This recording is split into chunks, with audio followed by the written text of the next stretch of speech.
Dans un monde où rois et prophètes façonnaient le destin des nations, il existait des reines dont les ombres s'étendaient bien au-delà des palais et des temples. Aujourd'hui, sur notre chaîne, vous serez conduits à travers les sombres corridors de l'histoire biblique, où le pouvoir ne connaît pas de limites et où la malveillance se dissimule sous une couronne. Préparez-vous à explorer les histoires des 3 reines les plus redoutées et malfaisantes de la Bible. Des reines qui non seulement dominèrent des royaumes, mais manipulaient, trahissaient et même assassinaient pour garantir leur pouvoir et leur héritage. Jézabel, la reine d'Israël, est l'une des figures les plus intrigantes et complexes des Écritures bibliques. Fille d'Itobaal, un prêtre roi phénicien de Sidon, elle apportait avec elle un contexte culturel et religieux profondément enraciné dans le polythéisme. Cet héritage culturel et religieux a eu des implications significatives lorsqu'elle a épousé Achab, le roi d'Israël, une nation qui jusque-là suivait strictement le monothéisme centré sur l'adoration de Yahweh. L'introduction du culte de Baal, promu par Jézabel en Israël, n'était pas un simple caprice personnel, mais un acte reflétant ses convictions et son héritage culturel. Baal, une divinité largement adorée dans sa patrie phénicienne, était considéré comme le dieu de la fertilité, des pluies et des tempêtes, des éléments essentiels à la prospérité agricole de la région. Cependant, l'acceptation de ce culte en Israël représentait bien plus que l'assimilation d'une nouvelle pratique religieuse. Elle symbolisait une rupture directe avec le commandement divin d'adoration exclusive de Yahweh. Sous l'influence de Jézabel, la mise en place de cette adoration païenne a entraîné un déclin spirituel et éthique significatif. Les pratiques associées au culte de Baal, qui incluaient souvent des rituels extrêmement controversés comme les sacrifices humains, étaient diamétralement opposées aux préceptes moraux et sociaux établis par les lois d'Israël. Ces pratiques ne défiaient pas seulement l'exclusivité du culte de Yahweh, mais elles minaient également les principes fondamentaux de justice et de moralité qui soutenaient la société israélite. L'impact de Jézabel s'étend donc bien au-delà de ses actions directes. Elle a influencé un changement culturel et spirituel qui a imprégné tous les aspects de la vie en Israël. La présence de son culte a provoqué une érosion des fondements religieux et moraux de la nation, déclenchant une ère de conflits et de déviations qui ont profondément marqué l'histoire israélite. L'histoire de Jézabel nous enseigne sur le pouvoir des influences externes et internes dans la direction d'une nation. Elle montre comment les décisions d'une seule figure influente peuvent altérer le cours spirituel d'un peuple entier, conduisant à l'adoption de pratiques qui ont des répercussions profondes et durables. De plus, elle souligne l'importance d'une direction qui non seulement comprend, mais aussi respecte et promeut les principes éthiques et spirituels qui soutiennent l'identité et la cohésion d'une communauté. Comprendre la figure de Jézabel dans le contexte biblique exige une analyse qui va au-delà de ses croyances religieuses, en pénétrant dans les complexités de son ambition et des tactiques de manipulation qu'elle employa pour consolider son pouvoir au sein du royaume d'Israël. L'histoire de la fausse accusation et de l'exécution de Naboth est un exemple emblématique de la façon dont Jézabel n'hésitait pas à utiliser la trahison et la malveillance pour atteindre ses objectifs. Jézabel n'a pas seulement influencé Achab à adopter le culte de Baal, mais elle a aussi montré une aptitude singulière à manipuler les événements et les personnes afin de maintenir et d'étendre son pouvoir. Un des épisodes les plus choquants et révélateurs de sa nature manipulatrice s'est déroulé dans le contexte de la vigne de Naboth. Cet épisode est particulièrement significatif, car il illustre non seulement l'ambition démesurée de Jézabel, mais aussi sa totale disposition à subvertir la justice et la morale au profit de ses désirs personnels. Naboth, un Israélite qui possédait une vigne à Jizréel, près du palais d'Achab, fut abordé par le roi avec une offre pour acheter sa vigne. Naboth refusa, désirant conserver l'héritage de ses ancêtres, une décision qui était conforme aux lois et traditions israélites, valorisant la préservation de la terre au sein des familles. Le refus de Naboth frustra Achab, qui retourna à son palais mécontent et irrité. C'est à ce moment que Jézabel intervint, non seulement en consolant Achab, mais en prenant l'initiative de résoudre la question à sa manière. Elle orchestra un plan néfaste qui impliquait la rédaction de lettres au nom d'Achab, ordonnant aux anciens et aux nobles de la ville d'organiser un jeûne et de placer Naboth en position de premier plan, seulement pour être faussement accusé par 2 hommes subornés de blasphème contre Dieu et le roi. Le résultat de ce complot fut l'exécution de Naboth, après quoi Jézabel informa Achab qu'il pouvait prendre possession de la vigne, Naboth n'étant plus vivant pour la revendiquer. Cet incident n'est pas seulement un témoignage de l'influence corrosive de Jézabel sur Achab et sur les événements en Israël, mais aussi une démonstration de comment son ambition surpassait toute considération éthique ou morale.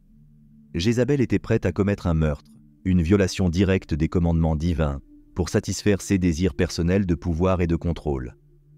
La trajectoire de Jézabel nous offre un aperçu puissant de la manière dont la justice divine est représentée dans les Écritures bibliques, particulièrement dans le contexte des actions répréhensibles qu'elle a commises pendant son règne. La prophétie d'Élie concernant le destin de Jézabel ne souligne pas seulement la gravité avec laquelle les actes de malveillance sont traités dans la vision théologique, mais aussi l'inévitabilité du jugement divin.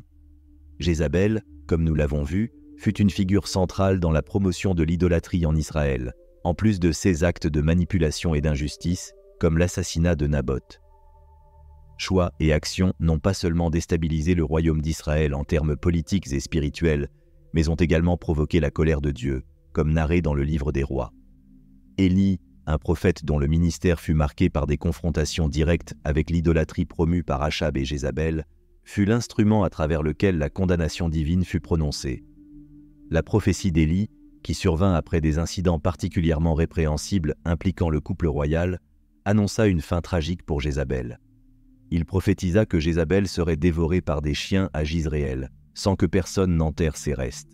Cette prophétie n'était pas seulement une prévision du destin physique de Jézabel, mais aussi un symbole puissant du rejet divin de ses actions et du legs de corruption et d'idolâtrie qu'elle avait contribué à cimenter en Israël. Après la mort d'Achab, Jézabel continua à exercer son influence à travers ses fils et conserva son statut et son pouvoir. Cependant, sa chute finale arriva de manière dramatique et conforme à la parole prophétique. Lorsque Jéhu, oint pour être le nouveau roi d'Israël et chargé d'éliminer la maison d'Achab, arriva à Jizréel, Jézabel fut défenestrée par ses propres serviteurs. Sa mort, par les mains de Jéhu, et la dévoration subséquente de son corps par les chiens, accomplit littéralement la prophétie d'Élie. Cette fin dramatique sert de puissante illustration théologique du concept selon lequel les transgressions graves, surtout celles impliquant la leadership et ayant des impacts communautaires étendus, ne resteront pas sans réponse. Dans le contexte biblique, l'histoire de Jézabel nous enseigne sur la souveraineté et la justice de Dieu, soulignant qu'aucune position de pouvoir ne peut se placer au-dessus de la moralité divine, sans faire face à des conséquences. Ainsi, la narrative de Jézabel n'est pas seulement une histoire de corruption et de chute, c'est une méditation sur la justice, la réponse divine à l'iniquité, et un rappel du destin final qui attend ceux qui défient les commandements et l'ordre établi par Dieu. C'est une leçon sur les limites du pouvoir humain et la suprématie du jugement divin. Athalie, fille d'Achab et de Jézabel, est une figure dont l'histoire encapsule les conséquences d'un héritage d'idolâtrie et de cruauté reçu de ses parents. Son règne en tant que reine de Juda refléta non seulement, mais intensifia aussi les traits les plus négatifs qui marquèrent le gouvernement de ses géniteurs. Comprendre l'histoire d'Athalie nécessite une vision sur comment elle, suivant les pas de Jézabel, perpétua un cycle de corruption et de violence qui eut des impacts profonds tant sur la structure politique que sur la vie spirituelle de Juda. Lorsqu'Athalie monta sur le trône de Juda, ce ne fut pas par une succession pacifique ou un consensus général. Son arrivée au pouvoir fut marquée par une série de manœuvres politiques et d'assassinats calculés visant à éliminer toute opposition à son gouvernement. Athalie ne se contenta pas de continuer les pratiques idolâtres de sa mère, introduisant et promouvant le culte de Baal en Juda, mais elle se livra aussi à des actes de cruauté extrême pour consolider son contrôle sur le royaume. Un des aspects les plus sombres de son règne fut sa tentative de détruire toute la famille royale de Juda. Cet acte n'était pas seulement une manœuvre pour éliminer des rivaux potentiels, mais aussi une stratégie pour s'assurer qu'il n'y ait aucun questionnement ou défi à son pouvoir. En ordonnant la mort des membres de la maison royale, Athalie démontrait une volonté de rompre tout lien de loyauté ou d'appartenance que le peuple de Juda pouvait avoir avec la lignée davidique, une lignée associée à une gouvernance plus juste et à l'adoration de Yahweh. Cette période de terreur provoqua naturellement une grande instabilité dans le royaume, affectant non seulement la structure politique, mais aussi la cohésion sociale et morale de Juda. L'introduction et la promotion du culte de Baal par Athalie contribuèrent à un déclin spirituel significatif, car elle détournait le peuple de Juda des pratiques et des croyances établies par leurs traditions religieuses. L'histoire d'Athalie nous enseigne les dangers de l'ambition démesurée et du pouvoir absolu, surtout lorsqu'ils sont exercés sans considération pour la justice ou la moralité. Son règne sert d'exemple clair de la manière dont les pratiques idolâtres et les gouvernements tyranniques peuvent corroder les fondements d'une société, menant à une dégradation non seulement politique, mais aussi spirituelle. La survie de Joas, au milieu du règne turbulent d'Athalie à Juda, représente un des récits les plus remarquables d'intervention divine et de préservation d'une promesse dans les narrations bibliques. Cet épisode n'est pas seulement une histoire de dissimulation et d'évasion. C'est un puissant témoignage de l'accomplissement de la volonté divine à travers la préservation de la lignée royale de David, de laquelle, selon les prophéties, le futur Messie devait émerger. Lorsque Athalie usurpa le trône après la mort de son fils, son premier acte fut de tenter d'exterminer tous les héritiers légitimes du trône de Juda. Cette tentative n'était pas seulement un coup politique pour solidifier son pouvoir, c'était aussi une attaque directe contre la promesse faite par Dieu à la maison de David, selon laquelle son trône serait établi pour toujours. Dans ce contexte de brutalité et de désespoir, l'histoire de Joas se distingue comme un rayon d'espoir et un signe de la providence continue de Dieu. Joas n'était qu'un bébé lorsque sa tante, Josheba, sœur du roi Achazia et épouse du prêtre Jéhoïada, le cacha des assassins d'Athalie. Elle le conduisit secrètement au temple de Dieu, où il fut caché et élevé pendant les 6 années suivantes. Ces années au temple ne furent pas seulement une période de dissimulation, elles furent des années de formation spirituelle et morale sous la supervision de Jéhoïada. Pendant ce temps, Joas fut instruit dans les lois, l'histoire et les commandements de Dieu, le préparant à devenir un roi qui, contrairement à Athalie et à ses prédécesseurs, gouvernerait avec justice et selon la volonté de Dieu. L'importance de la survie de Joas va au-delà de la simple continuation d'une lignée. Il représente la préservation d'un ordre établi par des conventions divines, soulignant le pouvoir et la fidélité de Dieu à tenir ses promesses, même dans les circonstances les plus sombres. Le fait que Joas ait été gardé en sécurité dans le propre temple de Dieu symbolise également la proximité de la protection divine, mettant en avant que, même en période de grande apostasie et d'idolâtrie, le sanctuaire de Dieu reste un lieu de refuge et de renouveau. De plus, l'histoire de Joas rappelle que les promesses de Dieu se réalisent souvent de manière inattendue et à travers des individus improbables. Malgré sa jeunesse et le danger constant que son existence représentait pour les plans d'Athalie, sa survie et son accession ultérieure au trône sont des témoignages du grand dessein de Dieu pour Israël et pour le monde. À travers la lignée de David, non seulement un royaume terrestre fut établi, mais aussi les bases furent posées pour la venue du Messie, Jésus, qui apporterait le salut et la réconciliation à toute l'humanité. Par conséquent, en considérant la narration de Joas, nous sommes invités à réfléchir à la profondeur de l'implication de Dieu avec son peuple. Il n'intervient pas seulement pour sauver et protéger, mais aussi pour enseigner et préparer. La préservation de Joas est une histoire de salut, non seulement d'un enfant, mais aussi d'une promesse qui aurait un impact éternel, réaffirmant la souveraineté de Dieu sur l'histoire humaine et la fidélité inébranlable de ses promesses. La chute d'Athalie après un règne de 6 ans chargé de terreur et d'injustice marque un chapitre décisif dans l'histoire de Juda, révélant les complexités et les conséquences inévitables d'un gouvernement construit sur l'usurpation et la malveillance. Athalie, qui est montée sur le trône par l'extermination de tous les descendants royaux possibles de Juda, a représenté une rupture brutale avec les traditions et les valeurs qui avaient auparavant guidé le royaume. Son gouvernement n'a pas seulement défié l'ordre légal établi, mais l'a fait par des actes de cruauté extrême et de mépris pour la vie et la religion du peuple. Le règne d'Athalie est souvent vu non seulement comme une période de despotisme, mais aussi comme une déviation des normes qui maintenaient la cohésion sociale et religieuse de Juda. Elle a introduit et promu des cultes idolâtres, suivant les pas de sa mère, Jézabel, ce qui a exacerbé le mécontentement parmi les citoyens et les dirigeants religieux du royaume. Cette tension n'était pas seulement une question de divergence religieuse, c'était une menace directe à l'identité et à la stabilité de Juda. La déposition d'Athalie, dirigée par Jéhoïada, le prêtre, fut à la fois un acte de revendication politique et une restauration de l'ordre divin et moral. Jéhoïada n'a pas agi seul, il a mobilisé d'autres prêtres, commandants militaires et même des citoyens ordinaires qui étaient insatisfaits et opprimés par le gouvernement tyrannique d'Athalie. L'union de ces groupes reflète un consensus large sur l'illégitimité du règne d'Athalie et un désir partagé de revenir à une gouvernance qui respectait les lois et les valeurs de Juda. L'aspect le plus dramatique et révélateur de la chute d'Athalie fut la révélation que Joas, l'héritier légitime du trône, avait survécu aux tentatives d'Athalie d'éradiquer la lignée royale. La protection de Joas et sa présentation au peuple comme le roi légitime de Juda n'étaient pas seulement des coups stratégiques contre Athalie. C'étaient des moments de signification spirituelle et sociale profonde. Ils représentaient la préservation de la promesse faite à David et le rejet d'un règne qui s'éloignait des attentes divines et communautaires. L'exécution d'Athalie, par conséquent, fut un dénouement nécessaire pour réaffirmer la justice et l'ordre. Ce n'était pas simplement une vengeance, c'était un acte de correction, un effort pour réaligner le royaume avec ses fondements éthiques et théologiques.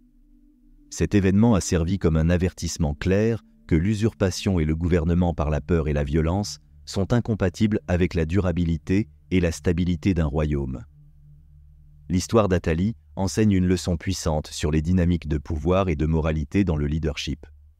Elle montre que le pouvoir obtenu et maintenu par des moyens illicites et immoraux est voué à l'échec et que la justice, bien que parfois tardive, est une force corrective puissante dans l'histoire humaine. La chute d'Athalie n'est pas seulement la fin d'un règne de terreur, c'est une réaffirmation des principes de gouvernance juste et de la croyance que le leadership doit servir au bien-être du peuple et à l'observance des mandats divins, et non seulement aux ambitions d'individus ou de familles. Hérodiade est une figure centrale dans l'un des épisodes les plus dramatiques du Nouveau Testament, impliquant l'exécution de Jean-Baptiste. Son histoire est intensément entrelacée avec des thèmes de manipulation, de pouvoir et de vengeance personnelle, offrant un aperçu vivant des dynamiques politiques et familiales complexes de cette époque. Pour comprendre pleinement le rôle d'Hérodiade, il est crucial de contextualiser sa position au sein de la famille hérodienne. Elle était initialement mariée à Philippe, le frère d'Hérode Antipas. Ce dernier, gouverneur de la Galilée, était une figure de pouvoir considérable, sous le commandement de laquelle de nombreux événements des évangiles se déroulent. Le mariage d'Hérodiade avec Hérode Antipas n'était pas seulement une question de choix personnel. C'était aussi un mouvement stratégique qui reflétait les pratiques matrimoniales et politiques de l'élite dirigeante de cette époque. Cependant, ce mariage fut marqué par des controverses, car il était considéré comme illicite selon les lois juives, étant donné qu'Hérodiade s'était mariée avec le frère de son mari, alors que ce dernier était encore en vie. Jean-Baptiste, un prédicateur populaire et charismatique, critiqua ouvertement cet arrangement, le dénonçant comme adultère et illégal. Ces critiques n'étaient pas seulement des déclarations morales, elles constituaient des défis directs à l'autorité d'Hérode Antipas et par extension à Hérodiade. Dans le monde politiquement chargé de la Judée sous la domination romaine, de tels défis étaient dangereux, menaçant non seulement la position sociale d'Hérodiade, mais aussi la stabilité politique d'Hérode. La réponse d'Hérodiade aux critiques de Jean-Baptiste fut calculée et impitoyable. Bien qu'Hérode Antipas lui-même eût des hésitations, peut-être par crainte de la popularité de Jean auprès du peuple, Hérodiade poussa pour une action plus décisive. L'emprisonnement de Jean-Baptiste fut le premier pas, mais Hérodiade visait une solution plus permanente. L'opportunité se présenta lors d'un banquet d'anniversaire pour Hérode, un événement qui rassemblerait l'élite dirigeante sous un même toit. Pendant le banquet, la fille d'Hérodiade, Salomé, exécuta une danse qui enchanta Hérode et ses invités. Hérode, peut-être imprudemment, promit à Salomé tout ce qu'elle désirerait, jusqu'à la moitié de son royaume. Instruite par sa mère, Salomé demanda la tête de Jean-Baptiste sur un plateau.